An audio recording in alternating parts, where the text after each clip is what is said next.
Halo guys, salam sepak bola. Selamat datang lagi di Cilacap History dan mari kita ucapkan selamat untuk Arema FC yang berhasil menjadi juara Piala Presiden 2024 setelah berhasil mengalahkan Borneo FC dalam drama adu penalti. Ini adalah kemenangan mereka keempat kalinya ya dari 6 edisi Piala Presiden sejak pertama kali dimulai tahun 2015. Dan ini juga adalah modal penting untuk skuad Arema dalam mengalungi Liga 1 musim depan ya. Setelah di Liga 1 musim kemarin mereka terseok-seok, bahkan mereka harus berada di zona degradasi dan harus menentukan nasibnya sendiri di pertandingan terakhir. Nah, sedangkan untuk Borneo ini kegagalan ketiga kalinya ya mereka dalam ajang Piala Presiden setelah ketiga-tiganya mereka masuk final dan kalahnya juga melawan Arema. 2017 mereka dibantai 5-1 oleh Arema di final dan 2022 mereka kalah tipis 1-0 dan di 2024 ini mereka harus takluk dari drama adu penalti dari Arema FC. Tapi yang membuat gue sangat disayangkan gitu ya, kenapa tidak ada pemain lokal yang menendang penalti, khususnya dari Arema. Kan banyak di Arema ada pemain timnas, ada Arkan Fikri, lalu juga ada banyak lah pemain-pemain yang bisa nendang, tapi kenapa gak ada yang ngambil? Padahal ini adalah kesempatan untuk menguji mental menurut gue ya. Ya itulah mungkin mentalitas mereka hanya sampai sana saja, tetapi ini patut kita dorong agar mereka lebih berani dalam membuat keputusan-keputusan yang penting dalam setiap laganya. Oke, seperti biasa gue akan review pertandingan ini dan jika kalian belum subscribe silahkan subscribe dulu. Bantu channel ini agar cepat mencapai 1000 subscriber dan juga tekan tombol like dan tulis di kolom komentar jika Anda punya pendapat yang berkaitan dengan topik pembahasan dalam video ini. Oke, gue akan mulai terlebih dahulu dari line up yang diturunkan oleh Peter Huistra dan Joel Corneli dalam pertandingan final Piala Presiden. Ya, Peter Huistra yang menjadi nahkoda taktik dari Borneo FC ini memasang pemain yang nampaknya sama ya di pertandingan-pertandingan sebelumnya di Piala Presiden. Tetapi pada laga kali ini Habibi tidak dimainkan menjadi starter ya. Habibi turun di ketika memang waktu 90 menit ya normal itu beres ya, Habibi baru dimasukkan akan masuk ke babak adu penalti. Nah, sedangkan Arema pun ya yang dilatih oleh Joel Corneli ini membuat sebuah gebrakan yang begitu luar biasa. Bagaimana taktik Joel Corneli ini tidak bisa ditebak ya, belum bisa dipecahkan oleh pelatih-pelatih yang ada di Indonesia selama di Piala Presiden ini ya. Bagaimana mereka dengan perkasanya ya bisa menyapu bersih semua laga kecuali satu laga dengan hasil seri melawan Persija Jakarta.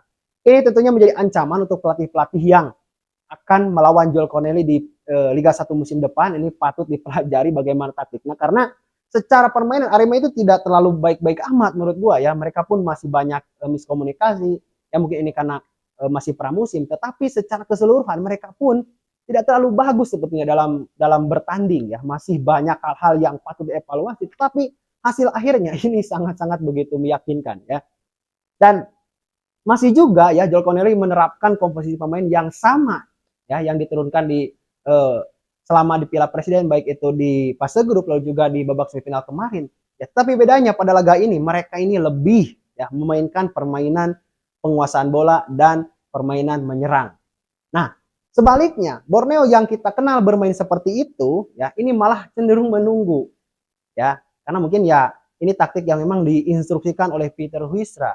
Ya, tetapi kalau misalnya Borneo bisa bermain terus menyerang sepanjang 90 menit menurut gua akan terlalu besar ya kemungkinannya mereka akan memenangkan pertandingan dan mencetak gol ya lebih dari 1 atau 2 gol ya selama 90 menit. Tapi sayang sekali pada laga kali ini Peter Huistra itu lebih memilih bermain menunggu. Ya sehingga dengan bermain menunggu ini pemain-pemain Arema ini langsung tidak memberikan kesempatan ya untuk Borneo dalam mengembangkan permainan. Apalagi di babak pertama. Di babak pertama ya Arema sangat begitu mendominasi ya. Bahkan mereka pun berhasil menciptakan beberapa peluang berbahaya tetapi sayang sekali tidak on target. Nah, sedangkan Borneo dengan bermain menunggu mereka ya ini lebih punya kesempatan mencetak gol lebih baik ya. Tercatat di babak pertama Borneo ini mencetak 3 on target. 3 on target ini satu mengenar mistar gawang dari tendangan Lili Pali melalui tendangan bebas. Jika saja itu bolanya sedikit saja ke bawah, yaitu gua pastikan itu akan masuk karena sudah di luar jangkauan Nadeo Argawinata. Ya.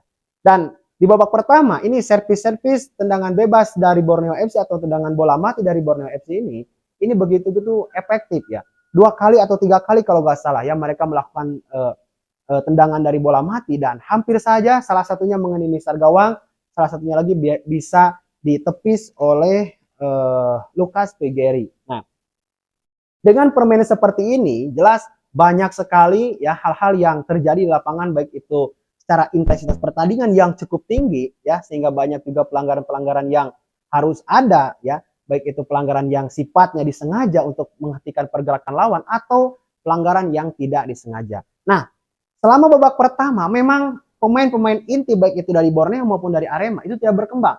Dari Borneo, Leo Gaucho itu banyak sekali ditempel oleh Thales. Ya.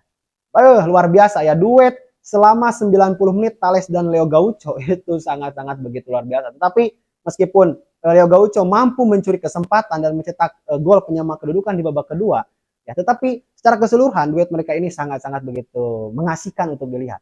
Dan dari Arema ya, Loko Linggoy ini banyak di press juga ya, salah satunya oleh Ronaldo.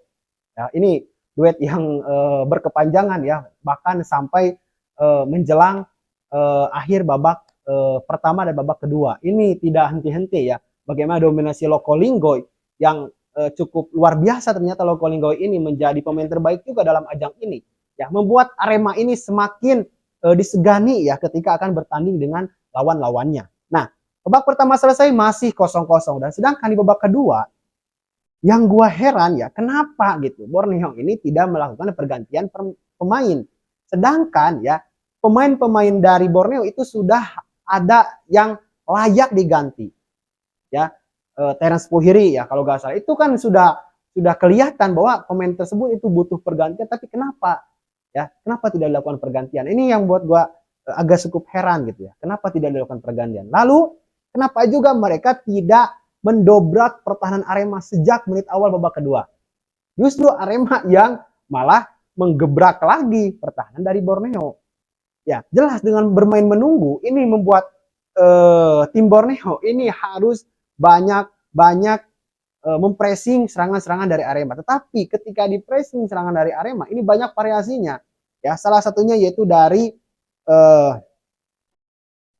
dari Dalberto. Nah, Dalberto ini sangat pergerakannya di lini sayap ini sangat-sangat banyak menusuk. Ya, bahkan kalau dikatakan Dalberto ini adalah pemain yang paling bagus menurut gua di pertandingan kemarin di final melawan Borneo. Ya, karena serangan-serangan Arema itu lahir banyak dari Dalberto. Ya, serangan, sedangkan ya gol pertama itu lahir dari proses placing cantik William di menit ke-48. Nah, ini yang gua katakan tadi, bahwa jika Borneo masih bermain menunggu atau bertahan ya, dan sekali mereka melakukan counter attack, resikonya adalah mereka kebobolan terlebih dahulu. Bermain dengan seperti ini itu butuh konsentrasi dan kerapatan pertahanan yang sangat terstruktur dan disiplin.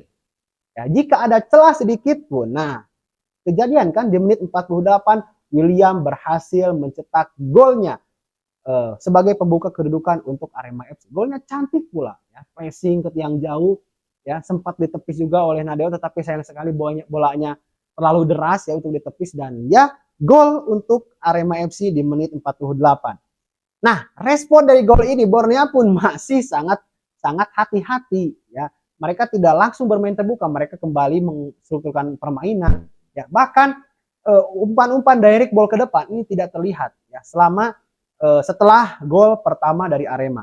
Nah, sehingga tibalah ya gol dari Borneo itu lahir di menit ke-61 ya, lewat tendangan keras dari Leo Gaucho.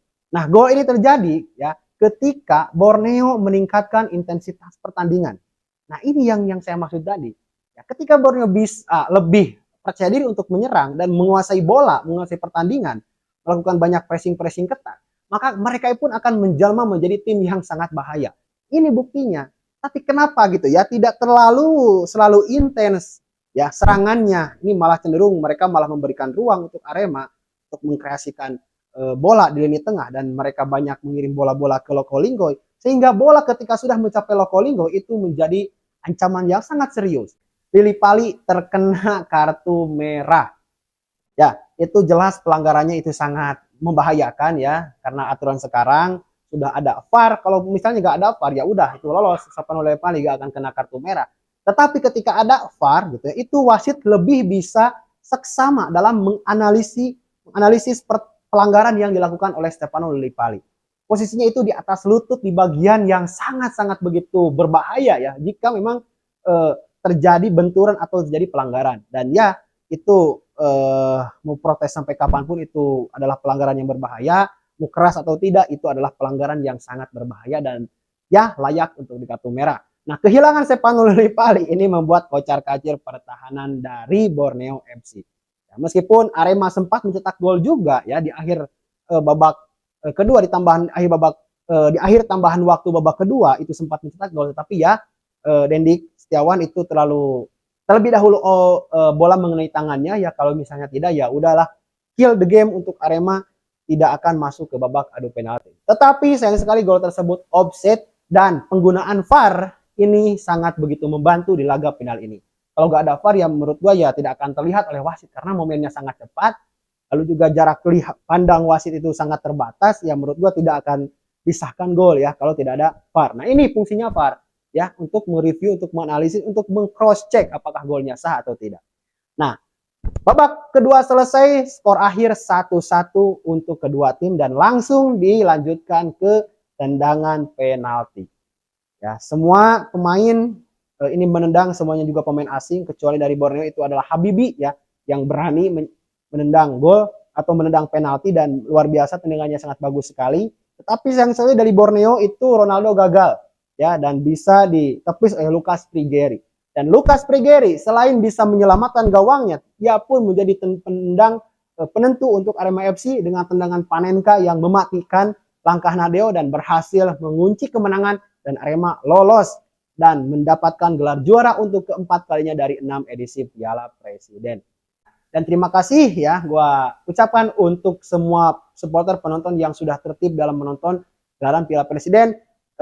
Begitupun dengan penonton yang selalu setia menonton channel-channel dari JP Story. Terima kasih gua JP Story. Kita berjumpa lagi dalam video selanjutnya. Salam sepak bola.